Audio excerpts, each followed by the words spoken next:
Can we play Kamala Harris, please? This cut one. This is wow. I'm a gun owner. Tim Walz is a gun. I did not know that. If somebody breaks in my house, they're getting shot. Yes. I hear that. I hear that. Probably should not have said that. But my staff will deal with that later. Yeah. Okay. All right. Her and Oprah are just laughing it up. It's great. So she's a gun owner. I would like anyone in the press to ask, what kind of gun do you own? When did you get it? Where did you get it? Mm-hmm.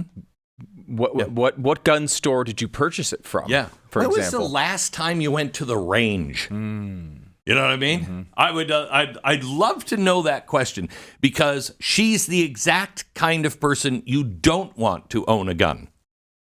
I can guarantee you, she's not. Can you see her wearing the goggles and the earphones to protect her ears out of the firing range? Oh, I do it once a month. No, you don't. You've never fired the gun. Never fired the gun. Oh, this is such a sham. This is such all the world is but a stage and we are merely but its players. I mean, this is a performance. She deserves an Oscar for this. And you know what? The way things are in America, she could win one. They might at the end of this one because they won't care anymore. They'll be like, and for Best Actress, pretending she was like, liked America and a gun owner, Kamala Harris. Yeah. Good job. She can have that award as long as she accepts it when she doesn't live in the White House. That is I mean, I do think it was a relatively smart tactic on this one. I think it was somewhat of a smart tactic because the American people see Oprah as an interview show. Yeah. Like when they see that setup, they see an interview. Yeah. But this is a woman who spoke at her convention. This is almost a running mate. I know. Right? Like, this is not an interview.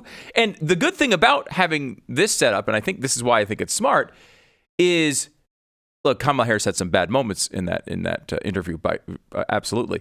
But Oprah's a pro at being able to smooth those over and talk her into it and lead her the right directions. It's like an interview coach on stage with her as she's doing it. It's incredible. I know. But she couldn't answer one question. Here it is. Cut 2, please. We really would love to know what your plan is to help lower the cost of living. Oh, God.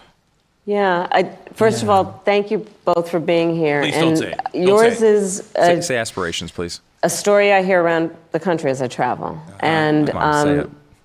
in terms of both rightly having the right to have aspirations and dreams. There we go. The right to and have those ambitions for your family. Ambitions and aspirations. And working hard and finding that the American dream is, for this generation and so many recently, far more elusive than it's been. Yeah, sure. And we need to deal with that. Okay. And there are a number of ways. Why? One is bringing down the cost of everyday necessities, including that was groceries. the question. How are you going to do that? That was the question. How are you going to bring down the cost? So you've got lots of ideas to fight this. And what we have to do is bring down the cost of everyday necessities. Wait, important. First of all, it's so ridiculous. This is what she does. She remembers a few words from the question and then just works them into her answer, and then fills it with nonsense, jibber jabber, idiocy. No. But what I will say about her proposals here and her identification of the problems, bring them down from what? Bring them down from what? From you! From your administration. You're sitting here running for president, saying you're going to solve the problems that you yourself and your dopey 900-year-old running mate created. It's incredible. How could anyone believe this? Do we have the clip? It was on yesterday's sheet. The clip from my show on Wednesday where I was showing. This is so amazing, Stu. I showed the inflation rate and how it's going down. Okay. Okay. Do we happen to have that clip by any chance? Oh, it's way down. Way down. I hope you're not. Yeah. I hope you know it's going way down. Well, I mean, you can tell when you go in to buy groceries. Right. It's That's way true. down. Here Way it down. is. What? All of the things that they did 3-4 years ago, it's all now picking up speed, and it's all being seen now by you. But don't worry, it's all fine. It's all fine. We're lulled to sleep with reporting like this. The recent consumer price index shows, quote, inflation cools to 2.5%. Wow. Core prices, things like food, housing, energy, cars, things we actually buy and need, were a bit higher at 3.2. Now, what do you notice about these numbers? 2.5% inflation, 3.2% inflation. I mean, that seems manageable, right? It seems almost normal, doesn't it? We can deal with that. 2.5%, 3.2%, trust in the system and we'll all be okay. The government can keep spending and we can keep swiping the credit cards. Let me take you to the chalkboard for a second and show you something the government never wants you to see, and nobody in the mainstream media will ever explain it this way. Here's the inflation. We've all been hearing for 4 years now that there's nothing wrong with the national debt, the deficit, and inflation. It's fine. Bidenomics. The Fed has a plan. Everything is actually okay, and prices are coming down, or at least rising at a slower rate. But is that actually how you feel when you go to the grocery store? When you pay your energy bill? When you look at your new insurance bill? You fill up the gas tank. Do you feel like, it's fine, Bidenomics is working? Let me show you the reason for the disparity and also how the government is pulling off their little magic trick.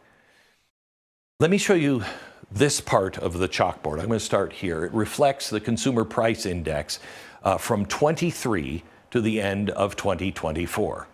This is the average cost of goods that we pay to support our family with things like clothes, cars, gas, energy bills, 3.2 to 2.5.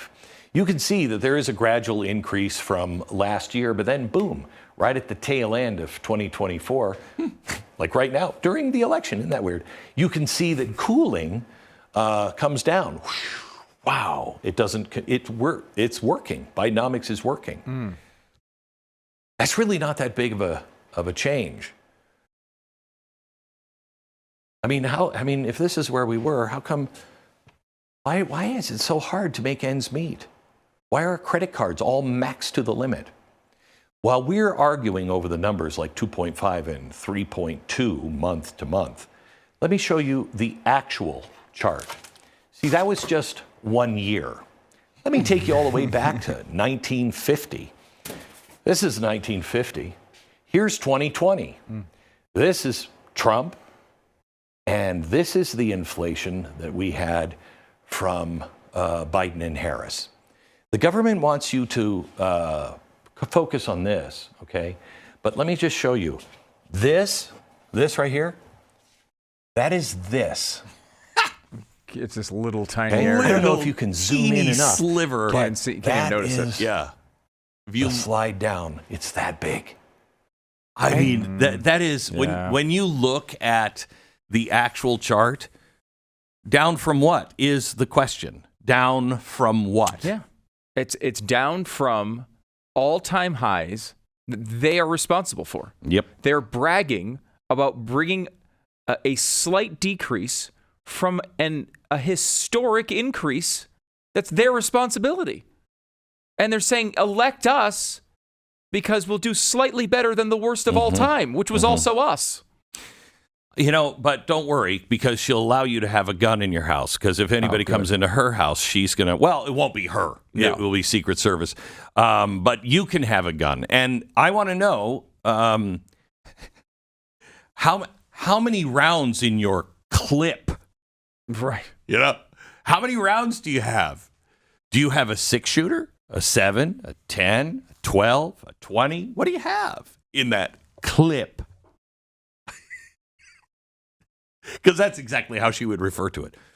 Well, I can hold 7 rounds, but I only put 1. How many bullets do you need, really? At times I'll put 2 or 3 in because I might be nervous and miss the first couple. I haven't been to the range in a while. Hope I don't hit anybody else. It's incredible. It's incredible. As they are making things more dangerous in America, as they are making crime easier to commit, as they are making more people into criminals because they can't afford to live, as they're importing criminals into the country, they want to take away your guns. Oh, okay. All right. That sounds good. Wait a minute. But you're going to bolster the police. No, we're going to reimagine the police. Oh, okay. You know, something tells me that we're headed in the wrong direction. But Oprah, she knows we're absolutely fine and there's nothing to worry about. After all, she went to Reverend White Wright's church too. She knows the truth.